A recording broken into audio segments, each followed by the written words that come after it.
Students of Reddit, what is your best school life hack?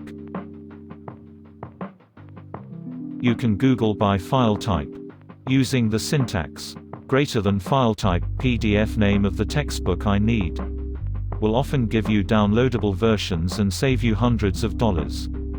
Plus, being able to control +F a textbook is a lifesaver. This of course can be applied to any other file extension. Library Genesis. This can save students thousands of dollars. It has almost any book you would need with recent versions. This is an unethical and specific one, but it worked wonders. One of the vending machines at school accepted Yu-Gi-Oh cards as dollar bills. This is my favorite answer in this whole thread.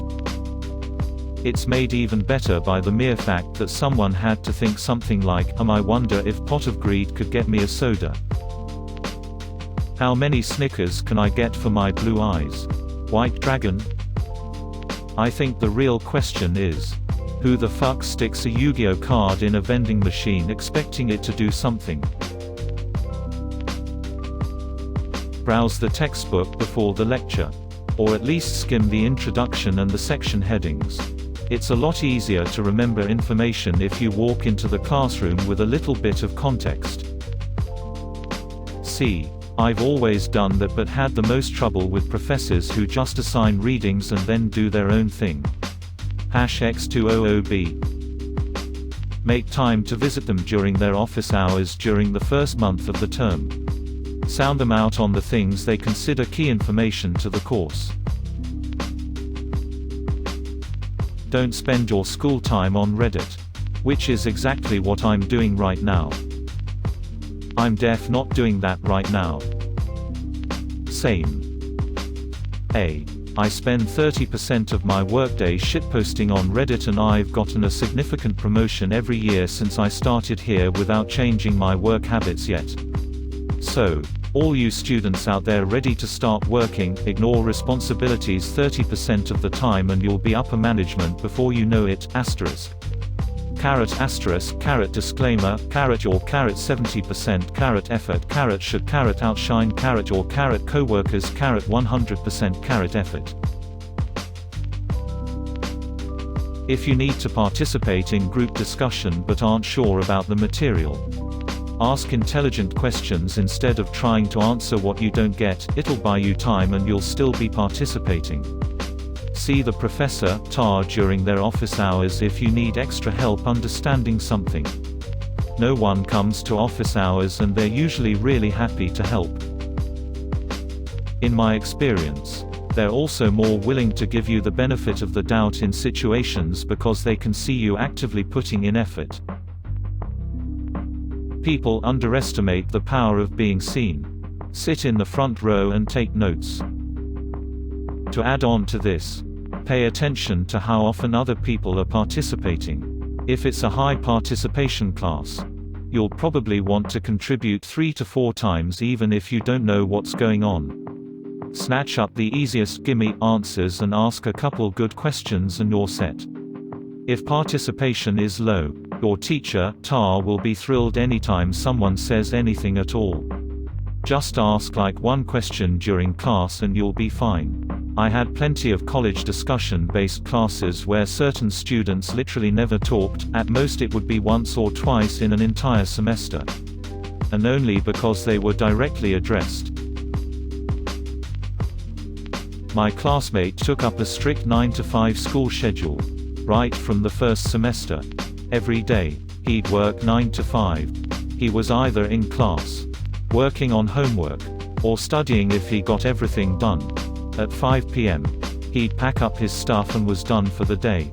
He had all his homework done way ahead of schedule and never had to pull all-nighters or waste weekends on homework. He was never stressed out or anything like that because he'd spent time studying when he wasn't slammed with homework. I could never manage it because I'd rather procrastinate and start 3 hours before it was due. But it seemed like the best way to do it. This is by far the best advice that can be given to people entering college. Not only does it make everything so much easier, you are miles ahead of your peers when you get a job. just because you've practiced being productive and proactive. This is from someone who did the absolute opposite of this while in school. Get enough sleep. Seriously. I know it's hard. I know there's not enough hours in the day. But if you're gonna cut anything, it shouldn't be sleep. Sleep more than you study. Study more than you party. And party as much as you can. So 9 hours sleep, 8 hours of study, then 7 hours of party. Every day. Gotcha. And exercise. Being fit and rested will improve your mental performance. Quizlet is pretty great. Great for finding the entire tests for some reason. That moment seeing my take-home anthro test was lifted from Quizlet. By a woman who spent an hour talking about plagiarism. Word for word. Same order. My diploma should have Quizlet on it instead of my name. I remember failing to prepare for an exam I had. About an hour and a half before I had to go take it, and Googled a question that led to Quizlet and had the 60 or so questions from my study guide. I read through it a handful of times. Took the test. It was nearly identical. Finished the test in about 20 minutes and got like a 96. Go Quizlet. If you have lazy teachers, Google a direct quote from a worksheet or assignment, and you can sometimes find teaching resources and answers online. At my school, the teachers have their own website and can make different folders for resources. The teachers have the option of putting a link on the site so students can access it. So teacher can see all links and students can only see ones the teachers put on the public site. I looked up one of the assignments for my app environmental class and found a link to my teacher's answer folder for all homework. I really lucked out there because I had no clue what I was doing in that class. If I learned anything from my high school days, don't tell anyone. Because if you do, it will spread and then no one will be able to use it. You don't know fear as an undergrad until you look at your future and realize you seriously might have to take a summer class just to graduate. Anthropology 101. My last humanities credit senior year. I went to lecture but never took notes and missed the labs due to a weird switching schedule. Tuesday 1 week. Thursday the next. My grade is in the tank. But I have already finished all the classes for my major and just need to fulfill university requirements. So there I am. In the library. And it's like 11:30 on the night before the final. They close at midnight. The final is first thing in the morning. If I get a D on this test, I graduate. Most of the test concerns the notes I never took and the labs I missed. I'm the picture of desperation. So I start Googling like a madman. I end up doing exactly what UPVOTE recommends. I type in an exact clause from some sentence on the study material. Just as a last-ditch effort to start living my life. And what do you know? My prof's name. And the class. And somebody else's meticulous notes and lab notes pop up. I think I got like a C. Do your homework at lunch. I do it in high school and now I have so much time to masturbate and not have a social life. I would have done this, but in my high school we were only given 20 minutes for lunch. High school is where I learned to eat so fast that I never taste my food. There was barely any time to eat after waiting in line. To add to this, don't underestimate the small chunks of time littered throughout the day.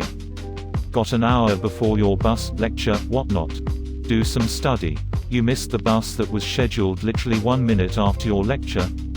That's 20 minutes of study if you don't sit at the bus stop staring at your phone. Stay in the library for that time. It especially helps if you're like me and have an attention span of a kid with ADHD, not literally. And can't do more than an hour of work at a time. If you use these times, it'll add up to a couple hours a day. Which is massive in the long run. If you don't know how to study, or have a hard time getting yourself to do homework, get a friend to buddy with. My ADHD ass can't study to save my life. But if my friend is in the room concentrating on that shit, I feel like I don't want to be left out. And I'll buckle down so we're on the same page. If you can't manufacture executive function, peer pressure is fine too. I wouldn't have made it through postgrad without doing this. My study buddy knew me for 15 minutes before she said, "I know you're smart but you obviously can't focus for shit. I'll make you learn it if you teach it to me." My grades went from C to A and we both made it out to good jobs. Peanut butter can be a meal. Woof woof, degree. Doggy, what now? For all my fellow commuters out there, meal prep. You will save so much money by making some rice and chicken at home instead of buying some food every day. I used to buy Subway twice a week as I was at school for a long time of those days. I just started to do meal prep and I feel so much better about not spending that much money anymore. What meals do you prep? I don't have access to a microwave and can't usually eat until around 2 o'clock in my 9 a.m. to 9 p.m. school schedule. You've got to play the metagame. If you're lazy and unorganized like me, you won't have time to properly study for everything and complete every assignment. That's when you look at the grade distribution and start with the items that are worth the most. This is so important. Keep track of your points. The only way you know if you can skip a homework assignment or bomb a quiz if you've been carefully watching your grades so far. This also goes for working adults full-time with classes, especially also full-time. If you have 4 classes on your plate and you work 8 hours a day, might be you need to skip an assignment. The question is, what's worth the least versus the time sink? Maybe you've got a math quiz that'll take 10 minutes online. Do that. Maybe you've got an English assignment that is worth 5 points but takes 2 hours to do, or worse. An unknown period of time. But probably a while. Don't do that. I don't advocate skipping assignments. Why the fuck are you even in college? Boo, there is a thing called damage control.